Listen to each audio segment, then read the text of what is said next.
بسم اللہ الرحمن الرحیم. جناب چیئرمین، خواتین حضرات، تشریف آوری کا شکریہ پی ٹی آئی کے اس سیمینار پر. میں یہ عرض کرنا چاہوں گا کہ آج عمران خان پوری قوم کو یکجا کر رہے ہیں، متحرک کر رہے ہیں. کس چیز کے لیے؟ حقیقی آزادی کے لیے. سوال یہ اٹھتا ہے کہ حقیقی آزادی کے حصول کے لیے کیا ہم حقیقی آزادی حاصل کر پائیں گے ایک آزاد خارجہ پالیسی کے بنا؟ اس کے بغیر میری رائے میں یہ ممکن نہیں ہے. جب آپ ایک آزاد خارجہ پالیسی کی جستجو کرتے ہیں تو میں قوم کو بتانا چاہتا ہوں اس کی قیمت ادا کرنی پڑتی ہے. تاریخ اس بات کی گواہ ہے کہ یہ خواب دیکھنے والے کبھی سولی چڑھ جاتے ہیں اور کبھی ان کے تخت اچھالے جاتے ہیں، جس کو ہم انگریزی میں رجیم چینج کہتے ہیں. خواتین و حضرات، اگر عمران خان بھی ماضی کے حکمرانوں کی طرح سر جھکا کے چلنے کی ریت برقرار رکھتے تو پھر میری رائے میں نہ سازش ہوتی اور نہ مداخلت کی ضرورت پڑتی.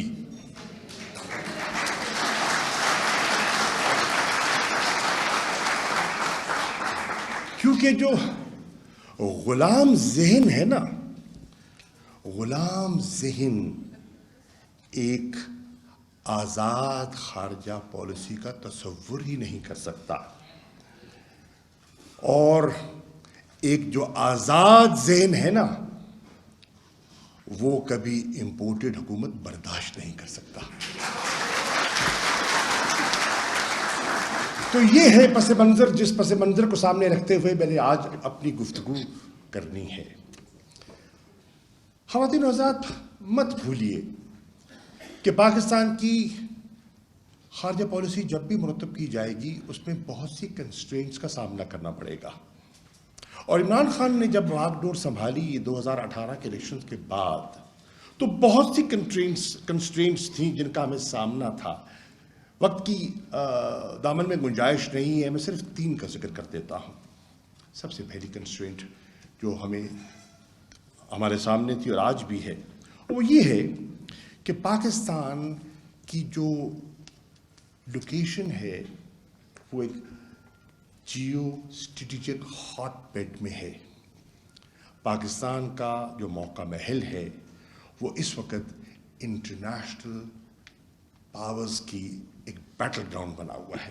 یہ پورا خطہ اور اس کا جو تناؤ اور اس کی جو کھچاؤ تو آپ دیکھتے ہیں، اس کی قیمت پوری قوم کو دینی پڑتی ہے. ہمیں اگر آزاد خارجہ پالیسی مرتب کرنی ہے تو ہمیں معاشی طور پر مستحکم ہونا ہوگا. اور جب عمران خان باغ ڈور سنبھالتے ہیں تو کیفیت یہ ہوتی ہے کہ پہلے جو ہمیں دورے کرنے پڑتے ہیں وہ خارجہ امور کے لیے نہیں، ملک کو دیوالیہ پن سے بچانے کے لیے. کبھی ہم سعودی عرب جاتے ہیں، کبھی ہم UAE جاتے ہیں اور کبھی ہم چین جاتے ہیں. جیسے شوکت ترین صاحب کہہ رہے تھے 19.2% کا وہ ایک خسارہ چھوڑ کے جاتے ہیں. اور اگر ہم نے ملک کو ڈیفالٹ سے بچانا تھا تو ہمیں فل فور ہمیں یہ پلگ کرنا تھا اور وہ ہم نے کیا. تو آزاد خارجہ پالیسی کے لیے معاشی استحکام اس کی ایک بنیادی ضرورت ہے. ہماری کیفیت کیا ہے؟ ہماری کیفیت آج بھی یہ ہے کہ ہم انحصار کر رہے ہیں دوست ممالک پر، اور ہمارا آج بھی فائنینشیل اسسٹنس کے لیے ہم ملٹی لیٹرل انسٹیٹیوشنز کی طرف دیکھ رہے ہیں. اور تیسری کنسٹرینٹ یہ ہے کہ ہم ایک سائیکولوجیکل انسیکیورٹی کا شکار ہیں. ہم مسلسل نفسیاتی دباؤ میں رہتے ہیں، اور جب ہم ایک سائیکولوجیکل انسیکیورٹی کا شکار ہوتے ہیں تو وہ جنم دیتی ہے غلامانہ ذہنیت کو. اور وہ جو غلامانہ ذہنیت ہے وہ ہمیں مجبور کر دیتی ہے بیرونی آقاؤں کے ہر اشارے پر ہم ناچنا شروع کر دیتے ہیں. یہ ہماری تاریخ ہے. اور آپ دیکھتے ہیں کہ ہم سروسز پرووائڈ کرتے ہیں, اور آپ نے دیکھا کہ ہم نے سروسز پرووائڈ کی اور 80,000 سے زیادہ کیجولٹیز 9/11 کے بعد ہماری قوم کو ان کا سامنا کرنا پڑا. 2018 کے الیکشن کے بعد جب عمران خان صاحب وزیر اعظم بنتے ہیں تو اس روش کو سامنے رکھتے ہوئے ہم حالات کو درست کرنے کی جستجو کا آغاز کرتے ہیں. منزل دور ہے لیکن ہم نے آغاز کیا. اس آغاز میں ہم نے پہلا پیغام دنیا کو دیا, اور وہ پہلا پیغام کیا تھا؟ پہلا پیغام جو ہم نے دنیا کو دیا, ہم نے جتنے ہمارے انٹرنیشنل پارٹنرز ہیں ان کو پیغام دیا کہ ہم کسی کیمپ پالیٹکس کا حصہ نہیں بننا چاہتے. ہم نے ان کو کہا کہ ہم نے ماضی میں برج بلڈنگ کا رول تو پلے کیا, اور تاریخ اس بات کی گواہ ہے کہ 70 کی دہائی میں چین اور امریکہ کے درمیان جو رابطے کیے گئے اور پل بنایا گیا وہ پاکستان نے اس کی جو ہے بنیاد رکھی. ہم نے واضح پیغام دیا کہ ہم غلط فہمیاں دور کرنے کے لیے کردار ادا کر سکتے ہیں, برج بلڈنگ کا رول پلے کر سکتے ہیں. ہم چائنا کنٹینمنٹ پالیسی کا حصہ نہیں بن سکتے. ہمارے پڑوس میں ہمارا ہمسایہ ہے, وہ بالکل تیار تھا, اور آپ نے دیکھا کہ اس تیاری کا انہوں نے فائدہ بھی اٹھایا, اور آج وہ اس خطے میں امریکہ کا نیا اسٹریٹجک پارٹنر بن چکا ہے. ہم نے واضح دنیا سے کہا کہ ہم نہیں چاہتے کہ ہم کسی کانفلکٹ کا حصہ بنیں. ہاں, امن کی خواہش کے لیے ہم سب سے تعاون کرنے کے لیے تیار ہیں.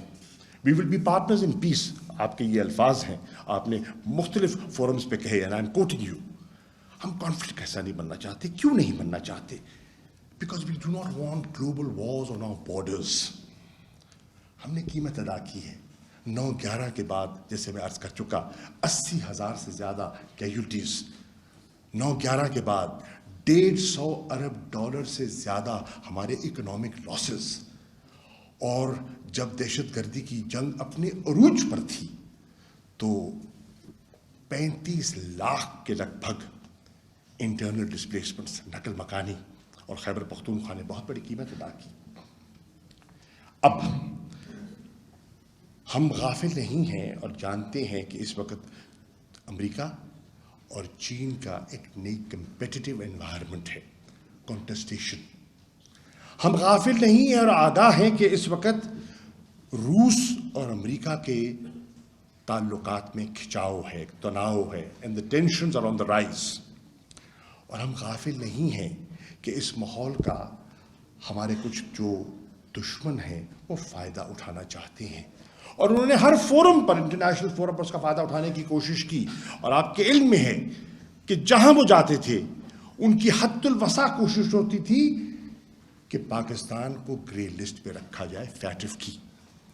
ہم آرگیو کرتے تھے, ہم لابی کرتے تھے, اس سے نکلنے کی کوشش کرتے تھے, اور ہندوستان کی مسلسل کوشش رہی کہ گرے لسٹ میں نہیں. اور by the way grey list میں ہم نہیں آئے, یہ تحفہ ہمیں نون لیگ کی حکومت سے ورثے میں ملا تھا, اور ان کی کانسٹنٹ کوشش تھی کہ ہمیں بلیک لسٹ میں دھکیلا جائے. آپ نے دیکھا کہ, اور دنیا جانتی ہے کہ ہندوستان نے بلوچستان میں بالخصوص انسرجنسی کو ہوا دی. ماضی کی حکومتوں کے برعکس عمران خان کی حکومت نے اس کا احاطہ کیا. ہم نے تجزیہ کیا اور خاموش نہیں رہے. ہم نے ایک ڈوسیئر مرتب کیا, اور صرف مرتب نہیں کیا, ہم نے اس کو لانچ کیا, اور ود ایویڈنس ہم نے دنیا کو بتایا کہ کس طرح ایک پڑوسی ملک, ہمارا مشرقی ہمسایہ, کس طرح پاکستان میں دہشت گردوں کی پشت پناہی کر رہا ہے اور دہشت گردی کو ہوا دے رہا ہے, جس سے معصوم شہری متاثر ہو رہے ہیں. اس کے باوجود we did not pick sides, اور ہم نے فیصلہ کیا کہ ہم سب کے ساتھ اچھے تعلقات کے خواہاں ہیں, اور we will develop relations across the board. آئیے امریکہ پہ نظر ڈالاتے ہیں. آج شہباز شریف نیو یارک میں کھڑے ہو کے کہتے ہیں کہ عمران خان کی حکومت نے امریکہ کے ساتھ تعلقات متاثر کر دیے، عمران خان کے بیانات نے، عمران خان کی پالیسی نے امریکہ کے ساتھ جو ہمارے دو طرفہ تعلقات ہیں اس پر ایک نیا کھچاؤ پیدا کیا۔ حقیقت اس کے برعکس ہے۔ حقیقت کیا ہے؟ حقیقت یہ ہے، اور میں یہ واضح کرنا چاہتا ہوں آغازی میں، کہ ہم امریکہ کے نہ خلاف تھے نہ خلاف ہیں۔ ہمیشہ ہم نے کوشش کی اپنی انگیجمنٹس کے تھرو کہ ہم تعلقات کو بہتر کریں، مینیج کریں، جانتے ہوئے کہ انہوں نے ایک فیصلہ کر لیا ہے اور اس خطے میں انہوں نے اپنا ایک نئے ریجنل پارٹنر کا، ایک اسٹریٹجک پارٹنر کا انتخاب وہ کر چکے ہیں۔ ہم نے اس کے باوجود تعلقات کو مینیج کرنے کی کوشش کی، اور میں نے بہت سی انگیجمنٹس کی جس میں سیکرٹری آف اسٹیٹ بھی ہیں، نیشنل سیکورٹی ایڈوائزر بھی ہیں، اور صدر ٹرمپ سے خان صاحب خود بھی ملے، اور بہت سی نشستیں بھی ہوئیں انٹرنیشنل فورمز پر۔ اب اگر ہم تنزیہ کریں کہ جو ٹرمپ ایڈمنسٹریشن تھی، ٹرمپ ایڈمنسٹریشن کے ساتھ نہ ہم نے صرف انگیج کیا، پر ٹرمپ ایڈمنسٹریشن کے ساتھ ہمارے تعلقات خاصے بہتر ہو گئے، خاصے بہتر ہو گئے۔ And you know the reception you got when you went to the White House, اس کی مثال کم ملتی ہے۔ میں پہلے بھی وزیر خارجہ رہا ہوں، مجھے اس کا ادراک ہے۔ ہم نے بدقسمتی سے سامنا کیا اس موجودہ ایڈمنسٹریشن کا، ہم نے ان سے بھی انگیج کرنے کی کوشش کی۔ جس دن سیکرٹری بلنکن نامزد کیے جاتے ہیں، میں اسی دن کو خط لکھتا ہوں اور ایک تعلقات میں بہتری کی پیشکش کرتا ہوں۔ پر مجھے اعتراف کرنا ہوگا کہ اس ایڈمنسٹریشن کا رویہ پاکستان کے ساتھ آغازی سے لوک وارم تھا۔ I am using a very mild word. اب اس کے باوجود ہم نے کوشش کی کہ ہم تعاون برقرار رکھیں، اور کون نہیں جانتا جب کابل فال کر رہا تھا اور وہاں امریکنوں کی انخلاء اور سیف ایگزٹ کی ضرورت تھی، ویسٹرن کنٹریز کے جو سفارتکار تھے ہم سے رابطہ کر رہے تھے، کون نہیں جانتا کہ پاکستان کا کردار اس میں کیا تھا۔ آج بہت سے، اور ہمیں خوشی ہے اس کردار پہ ہم نے ادا کیا، اس کردار کی وجہ سے بہت سی معصوم جانوں کو ہم نے محفوظ کیا اور ان کو باہر منتقل کیا۔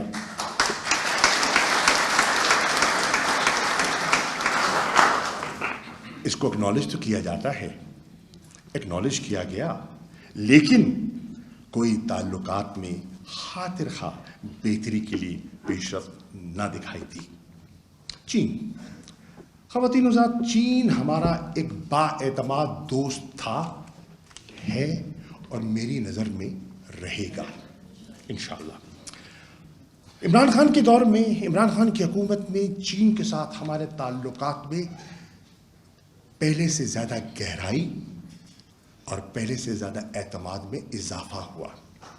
میں چشمدید گواہ ہوں اس آخری نشست کا جس میں عمران خان صاحب کی پریزیڈنسی سے ملاقات ہوئی، پریمیئر لی سے ملاقات ہوئی، اور وہ جس ماحول میں ہوئی اور جو میسیجنگ ہوئی، میں پہلے بھی بہت سے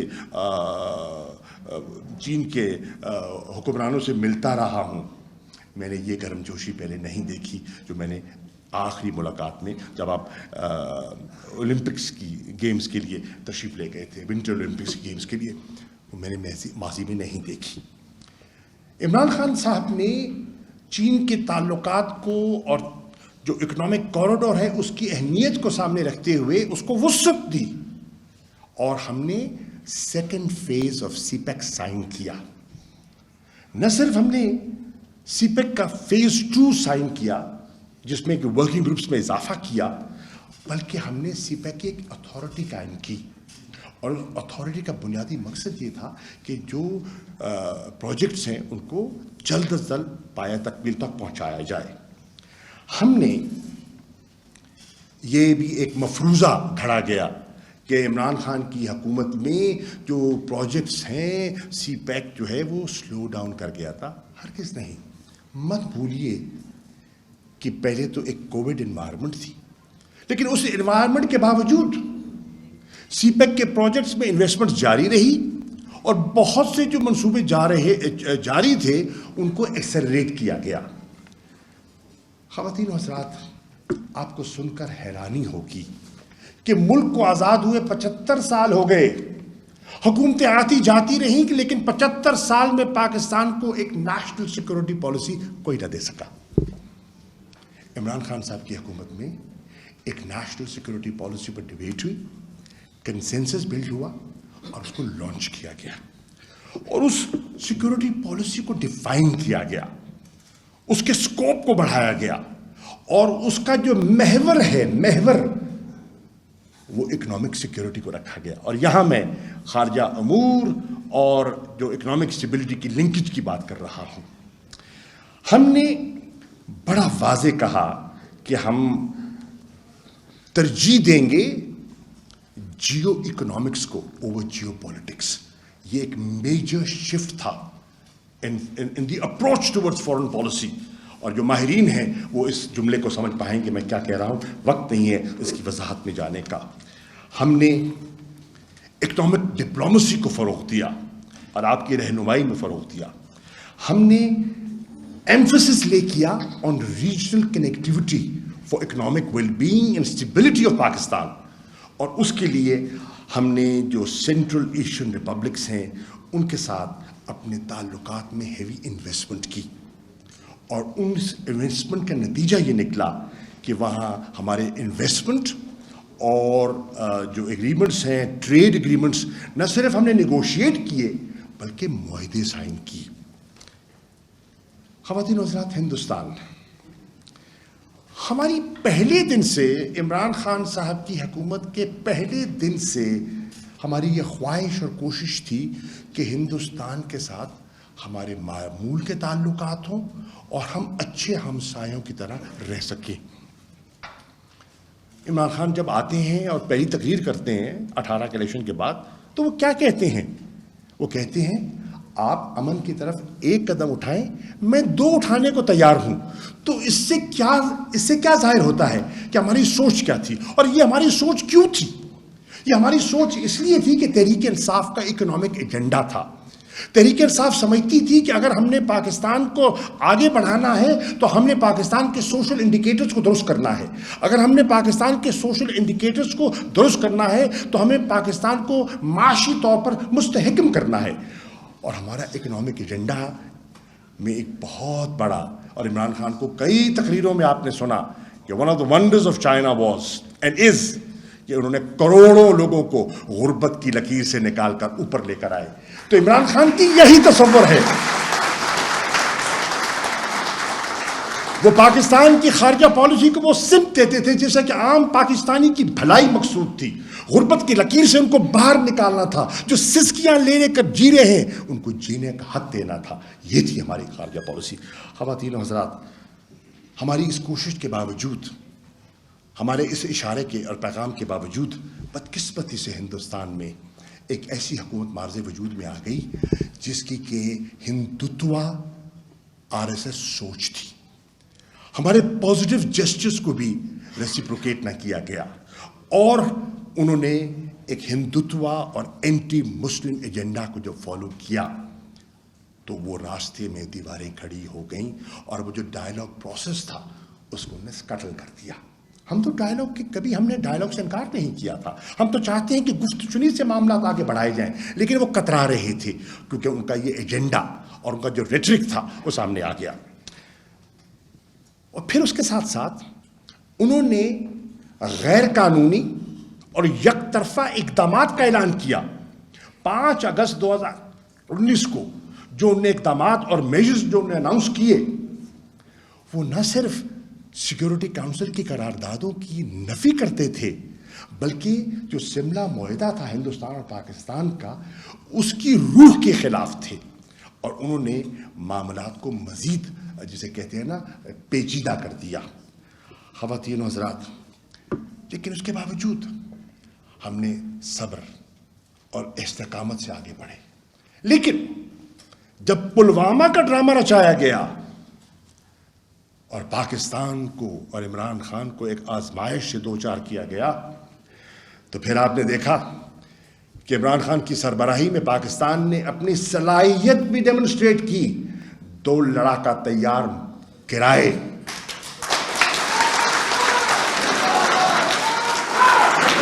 اور ابھی نندن کو چائے کی پیالی پلا کر واغا سے رخصت کیا گیا. لیکن اس کے باوجود ہم نے جنگوازم کا سہارا نہیں لیا, ہم نے ایڈونچرزم کی طرف نہیں گئے. اس کے باوجود ہم نے ریسٹرینٹ کا مظاہرہ کیا اور ہم نے کہا کہ ہم معاملات کو امن سے آگے لے کر چلنا چاہتے ہیں.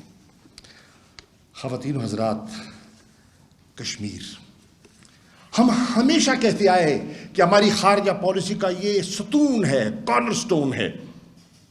میں ایمانداری سے کہتا ہوں, اقوام متحدہ کی تقریریں اٹھا کے دیکھ لو, ماضی کے حکمرانوں کی بھی اٹھا کے دیکھ لو, اور عمران خان نے اقوام متحدہ کے جنرل اسمبلی کے اجلاس پہ جو خطاب کیا وہ بھی UN کی ویب سائٹ پہ موجود ہے, اس کا بھی ملاحظہ کر لو. ایک تقابلی جائزہ آپ کے سامنے آ جائے گا کہ ان کی کشمیر کے بارے میں کیا سوچ تھی. ایک وقت تھا, اور آپ نے خود کہا کہ فارن آفس میں کے ورڈ کی ممانعت ہو گئی تھی, اس کا ذکر کرنا بھی ہچکچاہٹ محسوس کی جاتی تھی ذکر کرنے میں, اور کتراتے تھے لوگ. لیکن الحمدللہ عمران خان نے ہر انٹرنیشنل فورم پر مسئلہ کشمیر کو اتنا اجاگر کیا اور کہا کہ میں سفیر ہوں کشمیر کا, اور میں یہ مقدمہ دنیا میں لے کر جاؤں گا, اور لے کر گئے. جتنی اوورسیز کمیونٹی کو اس ہمارے ان 3.5 سالہ دور میں یورپین کیپٹلز میں جو موبلائز کیا گیا, اس کی تاریخ نہیں ملتی. اگر ہے تو میرے سامنے لائیں, میں اس پر ڈیبیٹ کرنے کو تیار ہوں. آئے بلاول میرے ساتھ آئے, اس پر بحث کریں, ان نے کیا کیا, ہم نے کیا کیا.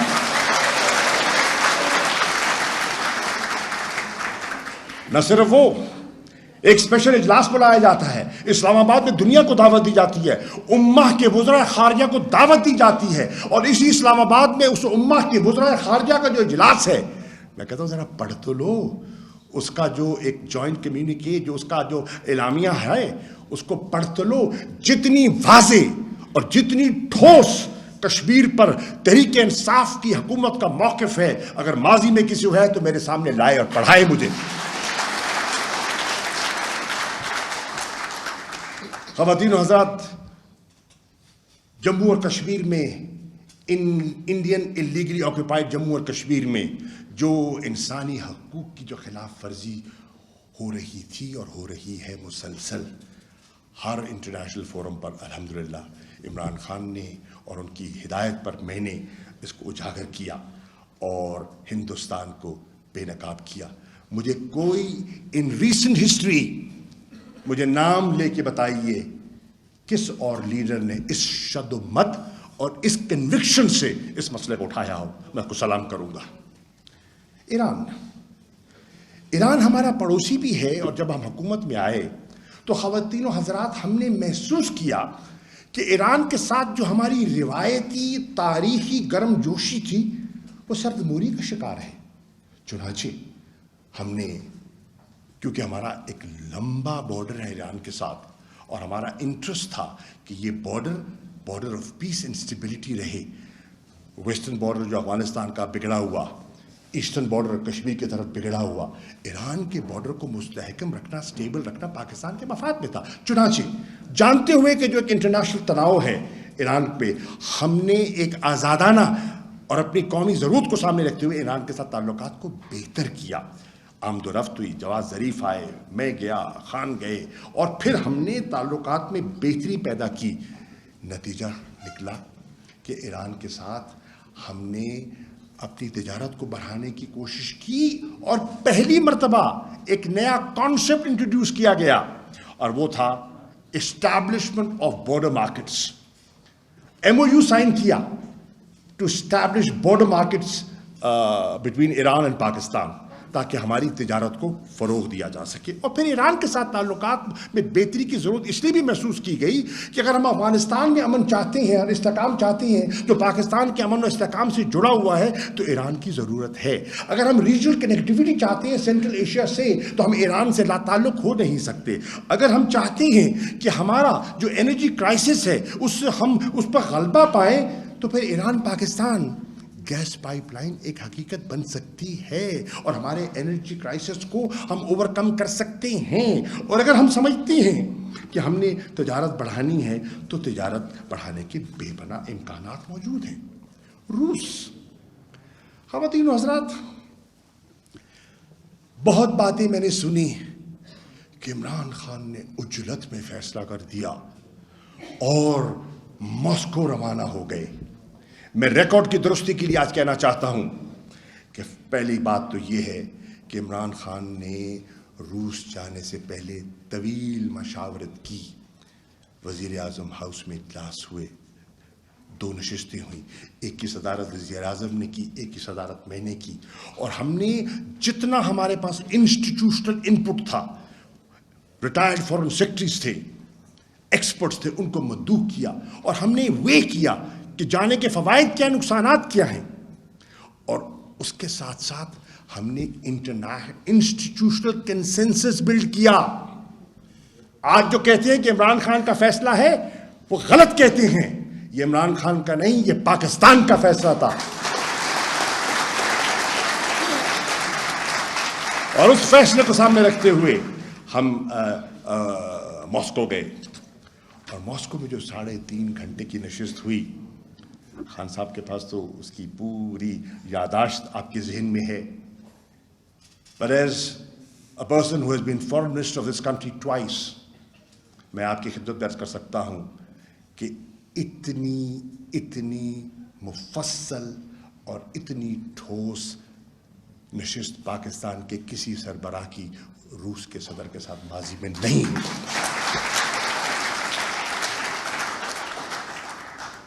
اور پھر جو لوگ ہم پہ تنقید کرتے ہیں، میں ان کو سوال کرتا ہوں، اگر امریکہ ہندوستان کو اپنا اسٹریٹجک پارٹنر بنا سکتا ہے اور پاکستان اس پہ اعتراض نہیں کرتا، تو اگر ہم روس کے ساتھ اپنے تعلقات میں اپنے ملک کے مفاد کے لیے بہتری لانا چاہتے ہیں تو اس پہ کسی کو اعتراض کیوں ہونا چاہیے؟ ہم کیا کہہ رہے ہیں؟ ہم کسی کے خلاف کوئی محاذرائی تو نہیں پیدا کرنا چاہ رہے. ہم تو اپنی بہتری کے لیے کچھ اقدامات ہیں جس پہ اگر آپ بتائیے، اگر ہم افغانستان میں امن چاہتے ہیں، سینٹرل ایشیا پہ کنیکٹیوٹی چاہتے ہیں، کیا روس کے بغیر ممکن ہے؟ اگر ہم مارکیٹس کی رسائی چاہتے ہیں اور یوریشین ریجن کو اگر ہم نے ادھر تک ہم نے رسائی اپنی برآمدات کی دے کر جانی ہے تو کیا روس کے بغیر یہ ممکن ہے؟ نہیں ہے. اگر ہم نے انویسٹمنٹس کو پروموٹ کرنا ہے اور ٹیکنالوجی ٹرانسفرز ہونی ہے تو روس کا ایک اہم رول ہے اور ہم نے کیا ہے. کھٹائی میں پڑا ہوا تھا منصوبہ سال ہا سال سے جو عمران خان کی حکومت نے گفت و شنید کے ساتھ north south gas pipeline کا معاہدہ مکمل کیا تاکہ ملک میں یہ انرجی کرائسس سے ہم باہر نکلیں، جس میں انویسٹمنٹ ہونی تھی، پاکستان میں انویسٹمنٹ ہونی تھی، اور ہم نے اس کو فروغ دیا. اور یہ بتائیے، وہ ملک جو 85% اپنا تیل باہر سے منگواتا ہے، وہ ملک جب وزیر اعظم جاتے ہیں اور ایسٹیمیٹ لے کر جاتے ہیں، ان کو بتایا جاتا ہے کہ 3 ملین ٹن گندم کی شارٹیج ہوگی، اور وہ کہتے ہیں میں جا کر چیپ تیل اور سستا تیل لے کر آتا ہوں اور میں پاکستان کے آٹے کا بحران جو آج جو سنگینی اختیار کر گیا ہے اور عام شہری جو پس رہا ہے، اس بحران کو فورسی کرتے ہوئے وہ سستی گندم لینے جاتے ہیں. یہ پاکستان کے مفاد پہ تھا؟ یہ پاکستان کے مفاد میں نہیں تھا. قوم کو آج اس کا فیصلہ کرنا ہوگا، قوم کو اس کسوٹی پہ پرکھنا ہوگا ہمارے ان اقدامات کو. خواتین و حضرات، میں عرض کرتا چلوں، یہ سب کچھ کرنے کے باوجود جب وہاں پہنچتے ہیں اور یوکرین کے جو علم ہوتا ہے کانفلکٹ کا، تو عمران خان کیا کہتے ہیں؟ ذرا اس پہ تو نظر دوڑاؤ.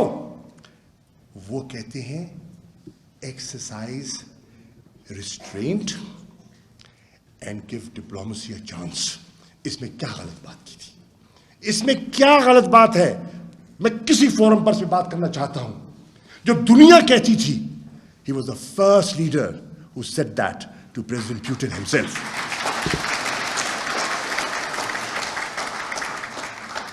ہاں، ہم نے سلامتی کاؤنسل میں ایبسٹین کیا، ہیومن رائٹس کاؤنسل میں ایبسٹین کیا. صرف ہم نے کیا، ہندوستان نے نہیں کیا، سری لنکا نے نہیں کیا، اور بہت سے ممالک نہیں کیا. بہت سے ممالک نے کیا. اگر پاکستان نے کیا تو کیا قیامت ٹوٹ پڑی؟ European union. یورپ میں بہت بڑی پاکستانی کمیونٹی رہتی ہے اور بہت بڑی منڈی ہے ہماری برآمدات کی.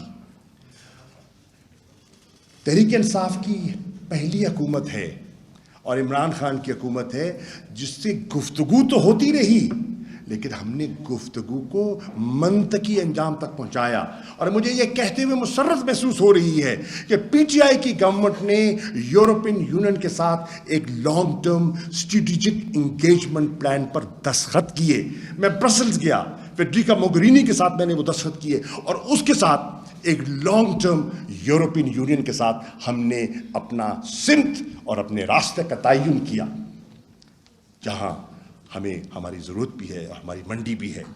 خواتین و حضرات, ہم نے لابی کی جی ایس پی پلس فیسلٹی جس کی میعاد ختم ہو رہی ہے 2023 میں, اور 2023 کی فیسلٹی کے لیے ہم کہہ رہے ہیں کہ پاکستان کو بڑھائی جائے تاکہ ہماری ایکسپورٹس بڑھتی رہیں. اور ہوا کیا کہ کووڈ کے انوائرمنٹ میں جہاں دنیا کی گلوبل اکانومی کانٹریکٹ کر رہی تھی, یورپ میں ہماری ایکسپورٹس میں اضافہ ہوا because of GSP Plus, and it was a two-way beneficial thing. Engagement with Africa Initiative. 1 ارب کا کانٹیننٹ, 50 سے زیادہ ممالک اس کا حصہ, اور پاکستان کا اس سے کوئی ہمارے روابط نہ ہونے کے برابر. عمران خان کیا کرتے ہیں؟ عمران خان اس کی افریقن کانٹیننٹ کی اہمیت کو سمجھتی ہے اور کہتے ہیں کہ لیٹ اس انگیج ود افریقہ. ہم نے نئے مشنز کھولنے کا فیصلہ کیا, ہم نے کئی مشنز کو اپ گریڈ کیا, ہم نے تجارت کو فروغ دیا, اور نتیجتاً 2 سالوں میں عمران خان کے 2 سالوں میں افریقن کانٹیننٹ کے ساتھ آپ کی ٹریڈ میں 7% اضافہ ہوتا ہے. اور جب ہم اقوام متحدہ کی بات کرتے ہیں اور سیکورٹی کونسل ریفارمز کی بات کرتے ہیں, UN کی اصلاحات کی بات کرتے ہیں, تو مت بھولیے African countries are a very important group. یہ ایک گروپ ہے جس کو کافی گروپ بھی کہتے تھے اور آج اس کو کہتے ہیں گروپ UFC گروپ. اس پہ پاکستان کی جو ضرورت ہے اس کو ہم نے سامنے رکھتے ہوئے ہم آگے بڑھے. اب میں اپنی بات کو ختم کرتے ہوئے صرف یہ کہنا چاہوں گا کہ قومیں جب اپنے حقوق کے لیے کھڑی نہیں ہوتی تو دنیا ان کی عزت نہیں کرتی, اور قوموں کو کھڑا کرنے کے لیے قیادت کی ضرورت ہوتی ہے. You need leaders not پگمیز.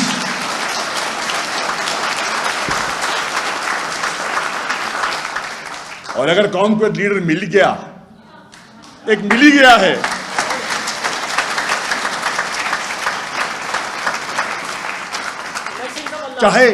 چاہے ان کا سیاست سے پہلے کوئی ان کے ذہن میں سیاست نہیں تھی, وہ انہوں نے ایک نیشنل ہیرو تھے اور فیلنتھروپک کام کیا. قوم کو ڈوبتی سسکتی قوم کو دیکھ کے نے فیصلہ کیا کہ میں نے ہاتھ سنبھالنا ہے اس قوم کا. اس نا امیدی میں میں نے ایک امید کا دیا جلانا ہے. 47 کی آزادی کو حقیقی آزادی کا روپ دینا ہے. یہ گناہ ہے عمران خان کا, یہ قصور ہے, سزا دو اس کو.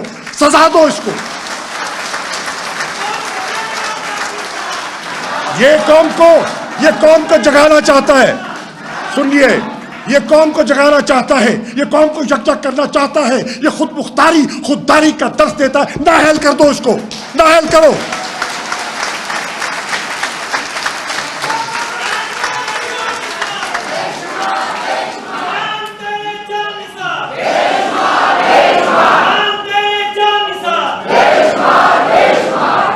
کہتے ہیں کہ پاکستانیوں, نہ تم کوئی معمولی ملک ہو اور نہ تم کمزور ملک ہو. جو 6ٹی دنیا کی بڑی مملکت ہو وہ معمولی ملک نہیں ہوتا. جو ایٹمی قوت ہو اس کو آپ اس طرح اس کو فار گرانٹیڈ نہیں لے سکتے. اگر قیادت میسر ہو, اگر ٹوڈیز ہو تو پھر اللہ ہی بالغ ہے. Janabe Wala, and lastly, Imran Khan has said it, and let me repeat, and let me quote him. Pakistan is not a resource-poor country. We are a mismanaged country.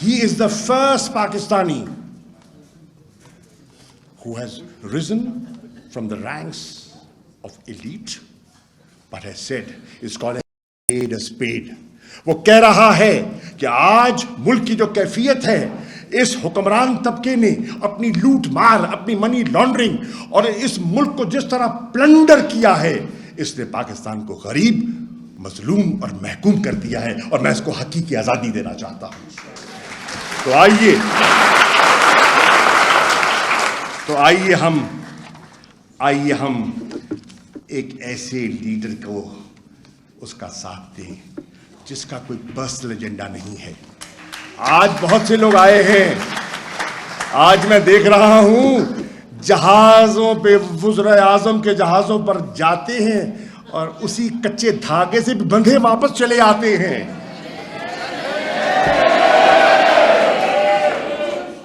آج پاکستانیوں یاد رکھ لینا, اور میں اس جملے سے اپنی بات ختم کر رہا ہوں, کہ جو آزادی کا خواب دیکھتا ہے نا, حقیقی آزادی کا, کئی دفعہ وہ مجرم ٹھہرایا جاتا ہے.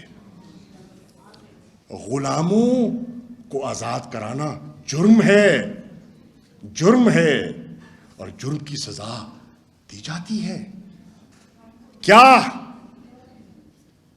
اگر تمہارے لیڈر کو, قوم کو آزاد کروانے کے لیے مجرم بنایا گیا تو اس کا ساتھ دو گے؟ یہ ہے آج پاکستانی قوم کو فیصلہ کرنا. یہ ہے انتخاب جو آج پاکستان کو کرنا ہے. اگر آزاد خارجہ پالیسی بنانی ہے تو اس کی قیمت ادا کرنی پڑے گی. آج فیصلہ کر لو, آج فیصلہ کر لیں, یا آئیے مل کے رہتے ہیں غلام, ابن غلام, بنت غلام, یا غلامی قبول کر لو یا غلامی کی زنجیریں توڑ ڈالو. اور اگر غلامی کی زنجیریں توڑنی ہیں تو پاکستان کو معاشی طور پر مستحکم کرنا ہوگا. اگر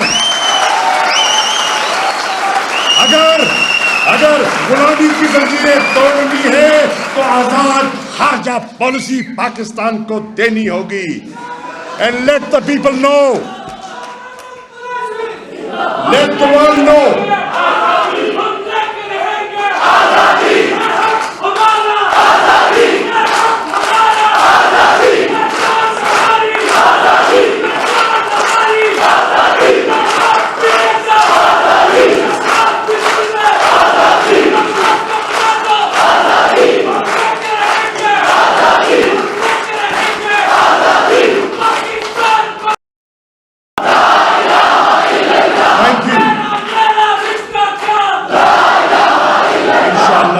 قائم رہے گا.